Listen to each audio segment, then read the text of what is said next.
nitwa Mukabagwira waturutse ku Gikongoro nk'abantuye Kicukiro mu murenge wa Gahanga nk'aba mfite umugabo umwe ngiye mu nzira yo gukizwa nanjye nakirijwe ndi umwana mutoya w'imyaka 12 maze gukizwa no kubanga ababyeyi banjye ntabwo nagize amahirwe yuko dukomezanya kubana umwe yigiriye ukwe ndibuka ko hari igihe nafataga imisiri 5 hanyuma kandi nkahinga mu munsi umwe hose nkagenda mpingamo kugira ngo bampe amafaranga mbona ciyemo nuko nabagaho ntaseka ubu nkaba nishimye urabona rwose ko ingaragaza ibintu ni byiza Yesu ko nkubwira nawe uramutse ko yagutsindiye mu butayi kuzimu ntimwarwanya akakwambura imfunguzo ndetse na bugingo n'ubu si ufite urufunguzo rw'ibigomba kutubaho Mana warakoze warahabaye Satani yakomeje kuncanga mfata iki gitabo cy'itangiriro ndebe ko Satani yatangiye yongeze mu kuva nkiva imuzingo nagera kubara no kubarewe hamenye inkuru zarano uburyo atageze Kanani kandi yari yatangiye urugendo naho ntabwo amahoro y'Imana nabane namwe mwese bavandimwe Benedata nshuti bavandimwe abaherereye hirya no hino mwese ndabashuhuje Imana ibishimire kuri kamera za Deni ry'Imana TV turi kumwe n'umubyeyi hano mureba ukuze uzimana wabonye Imana ukunda Imana n'abantu bayo twamubatumiriye rero kugira ngo atuganirize ukuri mu ijambo ry'Imana imirimo n'ibitangaza bikorerwa muri Kristo Yesu narababwiye ngo nzajya mbazanira abantu bazi Imana apana ibintu byo kuvangavanga kandi abantu ubona ko bakuze kandi bavuga ijambo ry'Imana rikaruhura imitima muri iyi minsi rero dukeneye ijambo ry'Imana kugira ngo tubaturwe mu izina rya Yesu munyemerero mwakire muha karibu kugira ngo atwibwire akomeza tuganirize mu izina rya Yesu Kristo bayi bashimiye cyane murakoze karibu mama karibu rwose murakoze nanjye mbanje kubasuhuza abari badukurikiye nitwa Mukabagwira Veneranda nkaba ntuye mu murenge wa Gahanga mu kagari ka Rwabutenge nkaba mfite umugabo umwe imbyaro 16 ibindi Imana irabiduhana umugisha yego nuko ngo uri utuye hano mu murenge wa Gahanga yego imbyaro ni 7 mu murenge wa Gahanga mu kagari ka Rwabutenge imbyaro zo ni 16 mubyeyi ko numva wunguye Imana cyane ntabwo nagize umugambi wo kuyirwanya ubwo abandi bajya bagira umugambi wo kuyirwanya ngo barashaka kwigabanyiriza imbyaro ariko ngiye nkurikije uko Imana yavuze ngo nimubyare mwororoke mungane n'umusenyi n'inyenyeri zo hejuru nyine nanjye nagiye nkurikira uko Yesu yagiye abivuga bose Imana yarabarinze bariho hariho 7 9 bo baratashye abo bagiye kudutegurira nanjye ni ntabwo isari nzabasanga amen rwose uzasarura wabonye Imana n'imirimo n'ibitangaza nabonye Imana n'imirimo n'ibitangaza nabonye Imana ikora nabonye Imana itabara nabonye Imana igabura ikambika nabonye Imana itanga urubyaro nabonye Imana uyibyije ukuri gukemura ibibazo byose utaca ku ruhande gusharaje ku ruhande ngo amina rwose hari akarimbo wajyaga uririmba gasa nk'akarimo ubuhamya kuko hari ahantu twese gusengana uragatera numva kazamuye amavuta numva ntabwo byo imeze neza cyane waragakunze naragakunze cyane rwose nitwa Mukabagwira waturutse ku Gikongoro nk'abantuye Kicukiro mu murenge wa Gahanga nk'aba mfite umugabo umwe imbyaro 16 9 abo baratashye ni ntabwo isari nzababona ubwo si ibyo ngibyo ngaye gukorera izo ni imbaraga z'Imana sawa rero rwose komeza utuganirize nifuzaga kumenya byinshi kuri wowe ariko kandi n'abandi badukurikiranye babashije kugira ubashe kumenya uwo mubyeyi bimeze bite hanyuma rero munyemerere dutangize isengesho hanyuma twiragize Imana kugira ngo ikiganiro cyacu kibashe kuryoha uri data wera wo mu ijuru Imana ikiranuka Imana ivuga bikaba wategeka bigakomera twemerere uyu mwanya wururuke ube mu mitima y'abantu bawe uduhe kumva no kumvira iby'ijambo ryawe kandi uduhe kwera imbuto zikwiriye abihannye uduhe gukora ibishimwa nawe kugira ngo twishimire ibihe byose uturinde ibyago n'amakuba igihugu cyacu giha amahoro uturemera amashimwe afatika mu buzima bwa buri munsi maze witamurure ukomeze kutugirira neza. Rero twakiriye umubyeyi hano kugira ngo ruruke ukorere muri we, ntabwo ari we ahubwo aba ari wowe. Reka kubere mikoro maze nawe arangurure abwire icyo ubwoko bwawe. Turagushimiye ko ubyumvise kandi ubiremye, ni mu izina ry'umwami wacu Yesu Kristo, amen. Ko tuguhaye umwanya rero tubwire icyo Imana yashyize ku mutima wawe. Yego murakoze. Tubanjije tukiragiza ijambo ry'Imana, tukanaryinjiramo, tukamenya icyo Imana ivuga n'icyo ishaka. Basoma muri Zaburi igice cya mbere no ku murongo wa mbere, havuga ngo hahirwa umuntu udakurikiza imigambi y'ababi, ntahagarare mu nzira y'abanyabyaha, ntiyicarane n'abakobanyi, ahubwo amategeko y'Uwiteka niyo yishimira, kandi amategeko ye niyo yishimira, niyo yibwira ku manywa na nijoro. Uwo azahwana n'igiti cyatewe hafi y'umugezi, cyera imbuto zacyo igihe cyacyo, ibibabi byabyo ntibyuma, icyo azakora cyose icyo kizamubera cyiza. Amen. Amen. Ni ukuvuga ngo nanjye njya gukizwa nagendeye muri iri jambo rivuga ngo hahirwa umuntu udakurikiza imigambi y'ababi, kuko nanjye ninjira mu gakiza nari mfite abantu bagenderaga mu nzira mbi, bagendaga uko bashaka, bagendaga uko babyumva. Ariko nanjye maze gusoma rino jambo usanga umuntu wese wumva amategeko y'Uwiteka akayakurikiza ndetse akayishimira, akayibwira mu kanwa ke ku manywa na nijoro, ayo ngayo yari atubera akabando. Nuko nagiye mu nzira yo gukizwa, nanjye nakirijwe ndi umwana mutoya w'imyaka 12. Maze gukizwa ni ukuvuga ngo ababyeyi banjye ntabwo nagize amahirwe y'uko dukomezanya kubana, umwe yigiriye ukwe undi yigira ukwe. Hanyuma nanjye kubera ko nari maze kugera mu nzira z'agakiza, ni ukuvuga ngo nanjye nakunze Imana, nkunda n'abantu bayo. Ibiganiro nagiraga nabihuzaga n'abantu dukijijwe tugendera mu nzira imwe. Abantu bo hirya ku ruhande ntago nabitagaho cyane ngo nikundire ibiganiro byabo, hoya naronderaga abantu bari mu nzira y'Uwiteka, nibo bangiraga inama bakampugura, dufatanyije n'iri jambo ry'Imana, kugeza aho Imana yangiriye neza irantabara.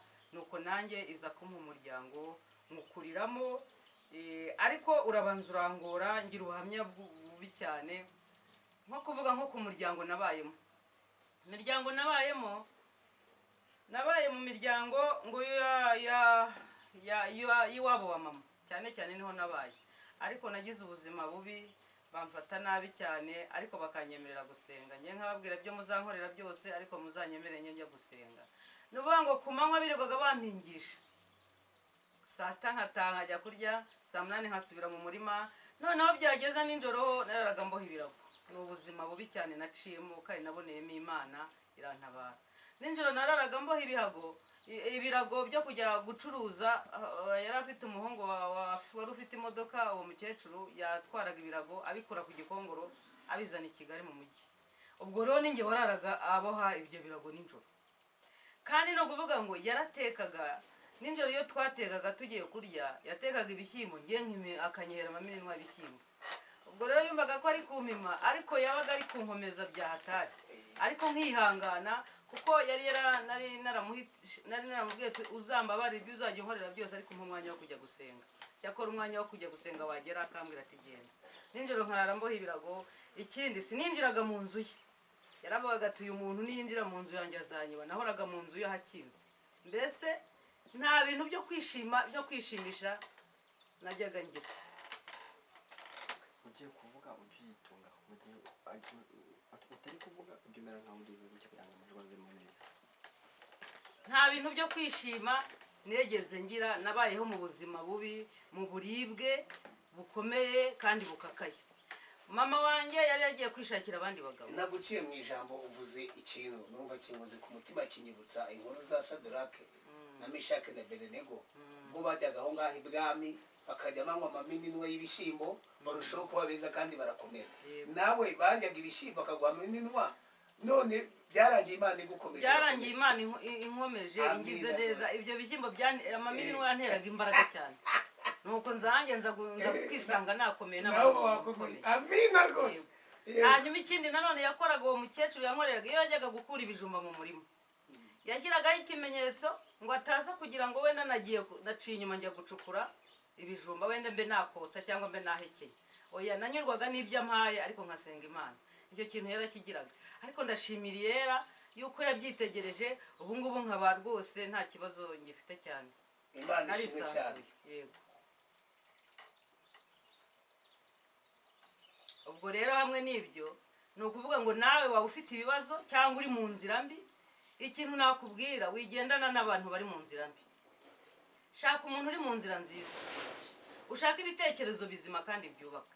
Kandi ikindi, ushaka ukuntu ukizwa neza, kuko gukizwa nabi ibyo nabonye bitera umwaka. Wegera Imana nayo izatwegera, wegera Imana nawe irakwegera, ugira icyo uyisaba nayo iragusubiza. Ni umubyeyi ntabwo ijya yitwirengagiza. None se yadushyira hehe kandi ari se imfubyi, akaba umugabo w'abapfakazi, akaba arenganura ibyo byose Imana irabikora kandi irabishoboye. Muri Yesu neza. Ubwo ni se w'imfubyi akaba umugabo w'abapfakazi, akarenganura abarengana. Nawe yarakurenganuye, byari bikomeye. Ubwo wari imfubyi uba ku miryango yo kwa mama wanyu, wagiye ubona Imana. Nabaye imfubyi kandi ababyeyi bari kandi bahari. Birashoboka ko ikintu cyitwa guseka, kereka iyo nabaga nabyibagiwe, ntabwo nigeze nseka rwose. Wasekaga wabyibagiwe? Nasekaga nibagiwe ubuzima bubi n'abandi. Hanyuma ujya mu mushinga business yo kuboha ibirago, umuhungu wo mukecuru akajya apakiza imodoka akazana muri Kigali agacuruza nyine akiberaho. Urumva ko byanze bikunze icyo gihe uwo mwuga wo kuboha ibirago byari nkuko wajya mu Ruhengeri ukarangura ibirayi ugapakiza ukazana i Kigali. Ariko ntabwo ari njye wabikoraga, byari mu nyungu zo mukecuru. Byari mu nyungu zawe. Inyungu zanjye nuko nabonagaho ndyama na twa tundi dukeya yampaye nkadushimiramo Imana. Bakubyaza umusaruro? Bambyazaga umusaruro. Baracyariho? Aya ntabwo bakiriho. Icyo gihe ari mu mwaka w'igihe kingana iki? Ari mu mwaka wo muri 80, ari muri 89. 89. Twenda kugera muri 90. Twenda kugera muri 90. Urumva ko ni kera rwose. Nuko komeza rwose tubwire. Hanyuma rero nza kwibonera amahirwe yo kwizira i Kigali. Mbanje i Kigali, naje nje gushaka data amaze kumugeraho, maze kumubona nawe aranyirukana, aba arigendeye ansiga aho ngaho. Ntangira ubuzima rero bwo gushaka ukuntu nashaka, nabaye indaya ngo niruke ku misozi. Nibwo nashatsemo umugabo turi kumwe, ubu tubyaranye abana 16. Ariko muri icyo gihe tumaze gushakana, nawe yari umukene ariko atazi Imana. Ngira Nyagasani mbwira Yesu, ni umugabo nubwo mubonye gutya ariko muhindure muhagakiza. Imana irabyumva, burya ngo iyo usabye neza, iyo wakijijwe neza. Niyo mpamvu nari mvuze ngo gukizwa nabi bitera umwaku. Iyo nza kubona arakijijwe nabi, n'uwo mugabo ntituba tukiri kumwe. Ariko ndashimira Imana ko tuba tukiri kumwe. Ni umugabo mwiza rero. Ubuzima twaciyemo, twabaye mu kazu warebaga inyenyeri ukareba n'indege uko igenda. Ubwo kari kagayitse icyo gihe. Birumvikana. Yego. Hanyuma rero nta bushobozi yari afite bwo kunyambika, yanguriraga umupira n'ijipo, n'ibyo ngibyo n'ibyo. Nawe nta gitenge, ntabwo yari afite ubushobozi bwo kugura igitenge. Byari mbese numva ko byari bikaze. Ubuzima twabayemo bwari ubwo guca inshuro ugahingira abaturage. Ndibuka ko hari igihe nafataga imisiri 5, hanyuma kandi nkahinga mu munsi umwe hose, nkagenda mpingamo kugira ngo bampe amafaranga mbone ibyo kurya. Ariko nshimira Yesu ko yabigenje neza. Amen. Ubu ngubu ntabwo ngica inshuro, ntabwo ngihingira abantu, ahubwo nanjye ndakoresha.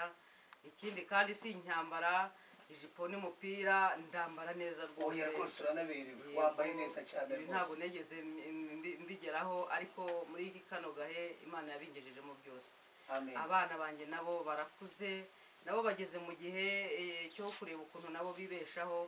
Ibyo byose ngenda mbishimira Imana. Nubwo nakubwiye ngo mfite abana 10 na bangahe, ariko nagiye ngira impano zo kurera abana benshi batari n'abanjye, nta n'icyo duhuriyeho. Nabwo Imana ikabimpamo umugisha, nabigingo n'ubu rero turacyabanye n'Uwiteka, kandi ndacyari muri Yesu neza. Gumamo rwose, gumamo umubyeyi mwiza. Wagira iki, wagira iyihe nama ababyeyi bafite abagabo badakijijwe? Abagabo badakijijwe, inama wabagira? Inama nabagira, nabanza nkabaririmbira.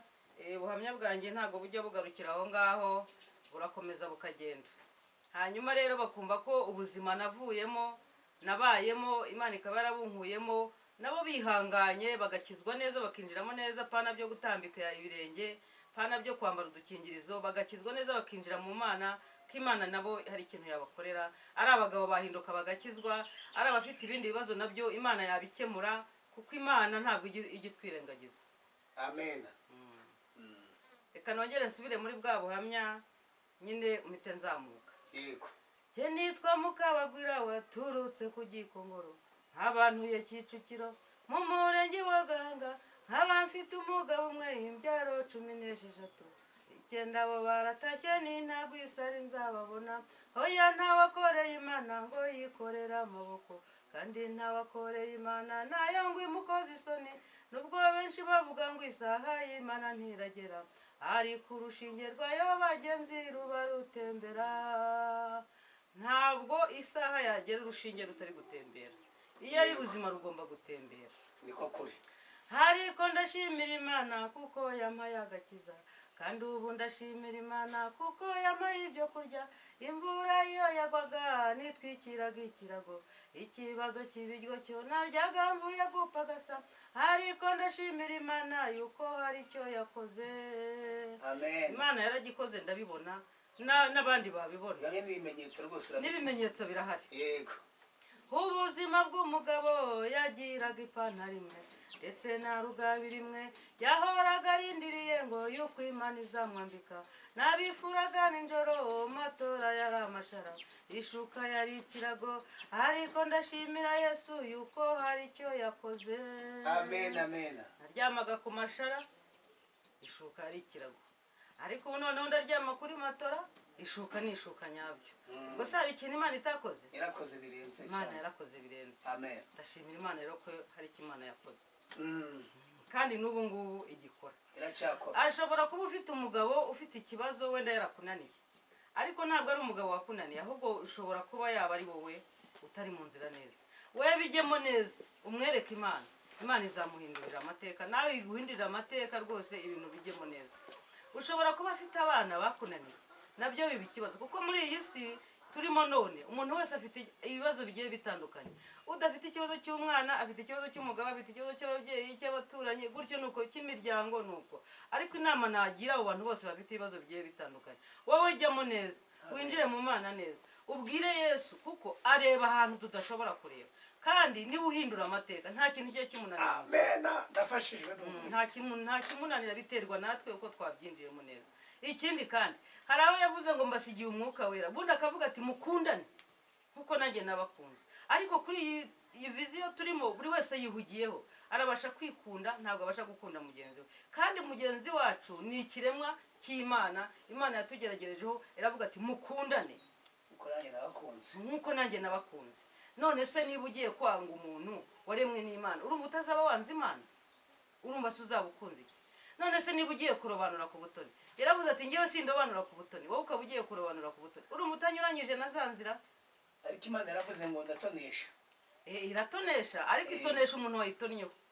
nuzaza kuyitonaho rero nabi nuza kuyitonaho neza uzakubera umutoni wayo ariko nuza nabi izavuga ngo nzagushyeshyenga. abo niba uzumva izabwira hari n'abibwira ngo nzagushyeshyenga. yego. yego. ariko dukizwe neza ibintu byose yibukijijwe neza imana ibijyamo neza.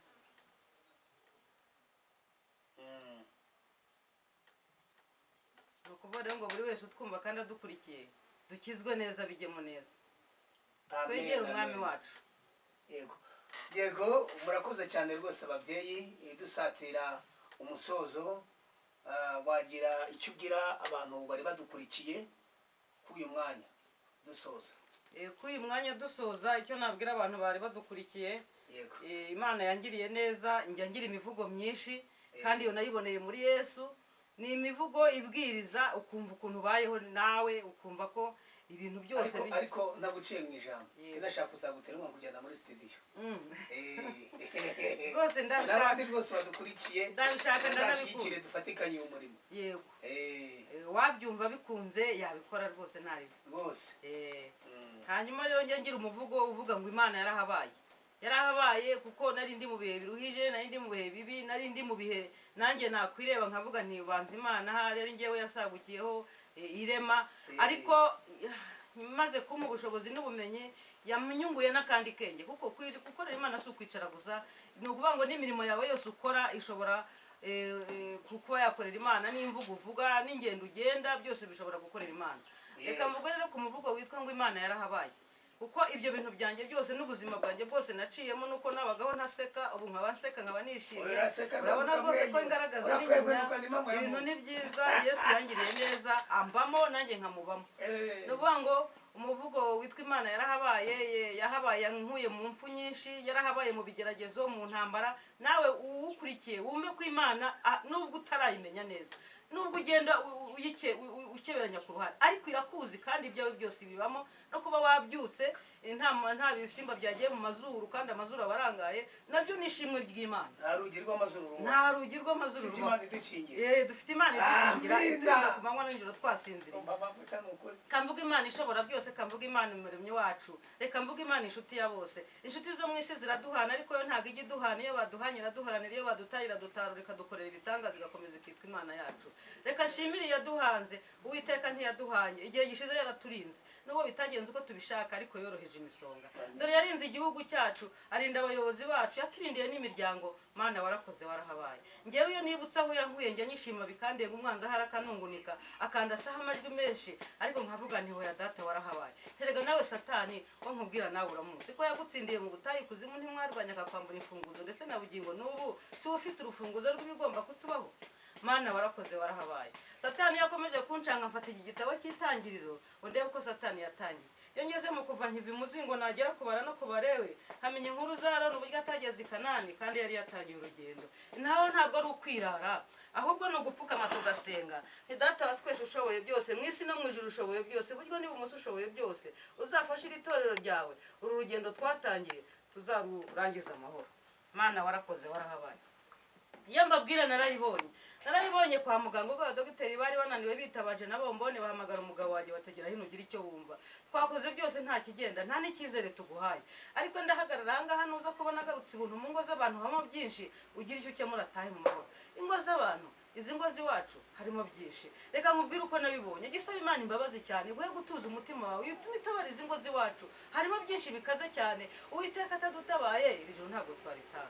Mana warakoze warahabaye. No ku Imana ndi kubabwira, yiturengera tutabizi, tuko mumureba siko mubonye, ndacyamukeneye umusaruro, cyane mu mucyura agiye mu muryango.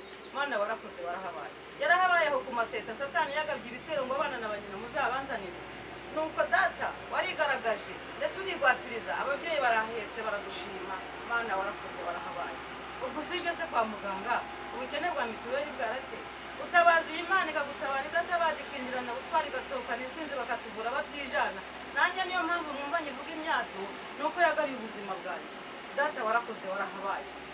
Yarahabaye ibibazo bije, yarahabaye impanuka zije, yarahabaye kwambara ubusa no gukina byaje. Uwiteka yarahabaye. Yarahabaye muri karitsiye abakodesha babuze ubwishyu, iminiri bari zabuze mu mashuri, warigwatirije abana bariga baragushima. Mana warakoze warahabaye. None tuvuga iki kandi dukora iki? Nimuze twicare tujye inama.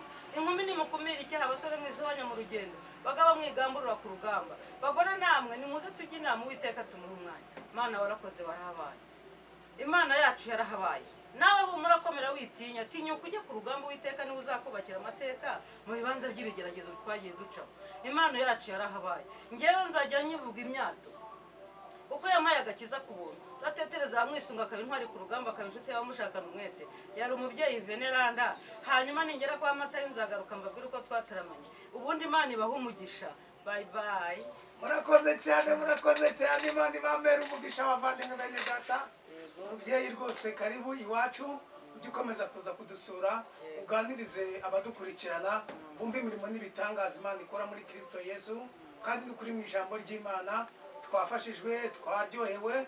Ibyiza byawe rwose biraryoshye, uzajya ukomeza kudusura uko bwije n'uko bukeye. Nongera mbashimira cyane rero mwe mwadukurikiranye muri kamera za Deni ry'Imana TV. Nakagaruka, turacyari kumwe muri Kristo Yesu. imana ibamere umugisha. Data mu izina rya Yesu Kristo bana natwe uyu munsi ibihe byose kandi uturinde. Tugusabye rero uburinzi buturuka hera wo mu ijuru, kongeye kukumurikira umubyeyi Veneranda, ukomeze kumuremera amashimwe, akanwa kawe kazahoramo amashimwe yawe kuko wakoze imirimo n'ibitangaza. Nawe utari wakorera imirimo n'ibitangaza, reka binjiremo neza bagukorera kandi bakwizeye, uzabaremera amashimwe nabo bazavuga imirimo n'ibitangaza no gukomera kwawe. Duhagaritse imigambi y'abadayimoni bitavuga Imana n'ibiceceke, ibendera ryawe rizamurwe ku buzima bwacu, ubundi dukomeze gukura tujye ejuru kuko ari wowe wabyemeye Mana. Turagushimiye kubyumvise kandi ubiremye mu izina ry'umwami wacu Yesu Kristo. Amen.